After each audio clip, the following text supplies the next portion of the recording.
মেলামাইনের গামলা, melamine set, নষ্ট mobile, মাথার চুল দিয়ে পান্তাই, এছাড়াও নষ্ট মোবাইল।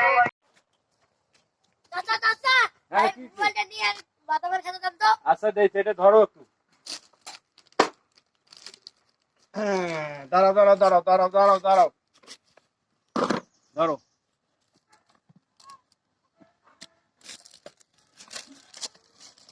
আরে তুই তোর মান্না মোবাইল ধরে যাচ্ছিস? আরে এটা তো তোর মান্না মোবাইল।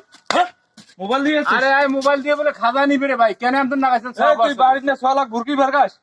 ভুরকি ভারকে এই মোবাইল দিয়ে কি দেস তুই? কি ভালেন না 2 টাকার না জিনিস দেয় আর ভাল মোবাইল। তোর কোন ব্যবসা? এটা কোন ব্যবসা মানে? এটা মোর ব্যবসা। এই যে মোবাইল দিয়ে বাড়ি দেই, মোবাইল দিয়ে এই যে ছোট ছোট জগ আছে জগ দেই, এই মোবাইল দিয়ে আবার তিলের খাজা বাদামের খাজা এনে তোর দেই। মাথাটা নষ্ট করে দিব না কিন্তু, মাথাটা নষ্ট করে দিব না। তুই ভাল মোবাইল নিছিস রে? আরে ভাল মোবাইল করে আছে, পিছনে তো আর ভাঙা আছে। ভাঙ্গা দে এই এই মোবাইল ঠিক আছে না? এই খালি চলটি কেন উঠে গেছে পেছনে না ব্যাক কভার খান্ডে? হ্যাঁ তা তোমার সোয়াক তোমার বুঝি করবার না? সোয়াক বুঝি দোকানে কর। শুধু তোমার জুলুম দেখান খালি। তুই ভুরকি ভার কে তুই এইভাবে এই ব্যবসা কতদিন ধরে করিস? এই ব্যবসা ফালতু তারপরে হাসে। হয় নাই যাও। হ্যাঁ দেন লাল সাপ দেন।